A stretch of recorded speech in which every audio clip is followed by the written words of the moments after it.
In a tense courtroom filled with whispers, a man smirked as he sat beside his mistress, right in front of the woman who once gave him everything. His black wife sat quietly, holding back tears, while everyone waited for the judge's decision. He thought it was over, that his arrogance had won. But what happened next silenced the entire room. The judge leaned forward, looked straight into his eyes, and uttered words that would turn his victory into shame.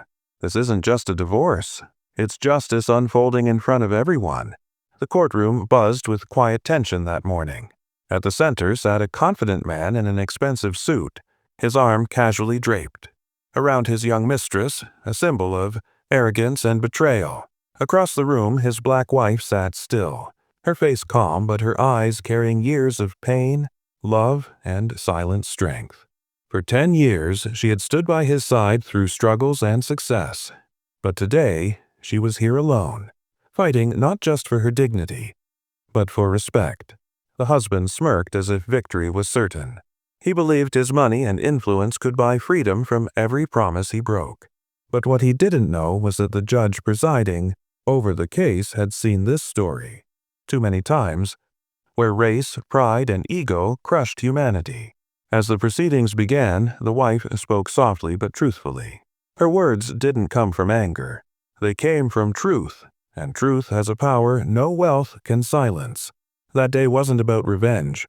It was about justice. And before the session ended, everyone in that courtroom would learn what real strength, grace, and karma truly mean. Only for a clean break. My client's wife will receive a modest settlement. Fair, given her contributions. The word contributions stung like a slap. The wife lowered her gaze for a moment, her hands trembling slightly, but her composure remained unbroken. She wasn't there to argue money. She was there to confront years of humiliation, neglect, and racism disguised as charm. The mistress sat proudly beside the husband, filing her nails as though the case were already won. The husband chuckled under his breath, whispering something that made her smirk. He thought the world revolved around him, that a black woman's pain would be dismissed, her dignity easily traded for dollars. But then the wife stood, her voice, soft yet steady, filled the room. "Your Honor," she said, "when I married this man, I believed in his dreams more than he did. I worked double shifts so he could start his business. When his family mocked my skin, my voice, my roots, I still stood by him. I gave him loyalty, respect, and love, things that can't be bought or replaced." The courtroom went silent. Even the judge leaned forward. Her words weren't just statements. They were truths echoing through every heart that had ever been broken unfairly. The husband shifted uncomfortably, his arrogance cracking. He hadn't expected her to speak so powerfully. "Enough," he barked. "This isn't a movie, it's a divorce." The judge raised his hand. "You will not interrupt again. Mr. Carter," his tone was firm, authoritative, the kind that commanded instant silence. The wife continued, "I came here today not for revenge, but for respect. I wanted on record that my worth was never measured by his wealth or his name, and I hope every woman who's ever been told she's not enough sees what standing up looks like. Because I am done being silent." Her words hit like thunder. The spectators in the back exchanged glances. Even the mistress looked uneasy now. Then came the turning point. The judge adjusted his glasses and spoke gravely. "Before we proceed, Mrs. Carter, I need to clarify something. Your name was recently listed as a major shareholder in the Carter Holdings Group. Is that correct?" The husband froze. His lawyer's smile vanished. The wife nodded gently. "Yes, Your Honor, I co-founded the company with him. And while he hid behind lies and ego, I built its foundation." The courtroom erupted in murmurs. The mistress turned pale, realizing the woman she had mocked wasn't just a housewife. She was the reason for the wealth surrounding them. As the husband stared in disbelief, the wife simply looked ahead, calm and unshaken. The balance of power had shifted, not through revenge, but through truth. The rising tide of justice had begun, and no arrogance could stop it now. The judge leaned forward, his expression turning stern yet intrigued. "Mr. Carter," he said, his voice cutting through the tension like a blade. Are you aware that your wife holds controlling shares in your company?"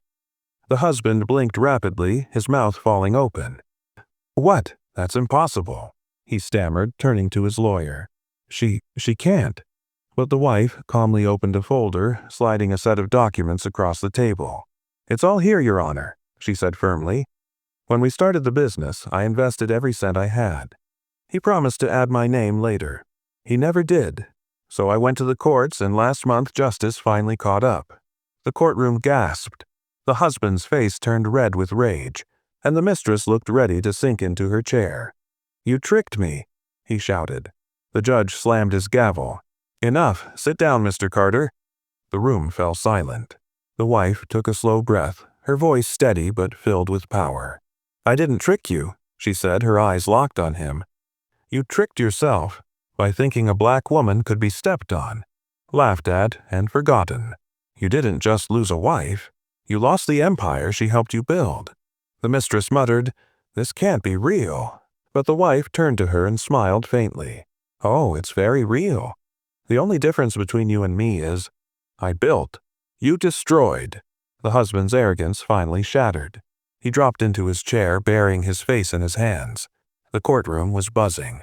But the wife stood in silence, tall, proud, and unbroken. Then came the final blow. The judge cleared his throat.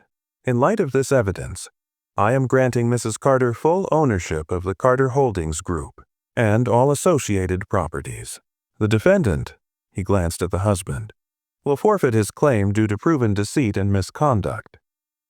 The husband looked up, his eyes wide. "You can't do this." The judge's reply was calm but firm. "She already did." Gasps filled the courtroom again as the wife turned and walked toward the door. Her heels clicked against the marble floor like a victory drumbeat. She didn't look back. She didn't need to. Justice had been served. If you believe truth always wins, write justice in the comments. The courtroom doors closed softly behind her, but the echoes of her courage lingered long after she was gone. What had started as another cruel attempt to humiliate a black woman ended as a moment of truth that no one in that room would ever forget. The same people who once laughed, doubted, and dismissed her were now forced to confront what real strength, grace, and dignity looked like.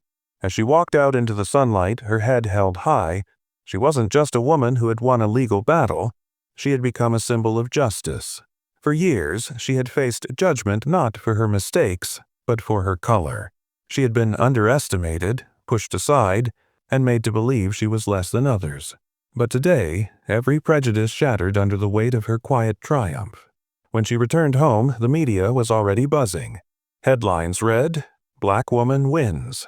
Landmark Case. Judge sides with integrity over deceit." People across the country watched in awe as her story spread. For some, it was just another courtroom drama. But for others, especially women of color who had faced the same daily injustices, it was a light in the darkness. Messages began pouring in. Young girls saying they finally believed they could become lawyers, CEOs, or leaders. Mothers writing that they felt seen and valued again. Even strangers who had never met her began to say that her strength had inspired them to stand up for their own worth. And somewhere in that same city, her ex-husband sat in silence, surrounded by luxury, yet hollow inside. For the first time, he realized that power isn't about money or control. It's about respect, the kind that cannot be bought or taken away. The mistress who had once laughed beside him was gone too, unable to bear the weight of shame that came from tearing another woman down. But she was just beginning a new chapter. Instead of revenge, she chose redemption. She used her settlement money to create a scholarship for underprivileged students, naming it the Carter Foundation for Equal Futures. Her first speech at the launch event brought the audience to tears. She said, "They wanted to take my dignity, but instead they gave me purpose. I didn't win today because I'm rich or powerful. I won because I refused to give up my self-respect." That moment became bigger than a courtroom victory. It became a testament to resilience, a reminder that racism, no matter how deeply rooted, cannot erase truth. Her story proved that grace is not weakness and silence is not surrender. Because justice isn't about revenge. It's about balance, restoring what the world tries to take from those who never stop believing in what's right.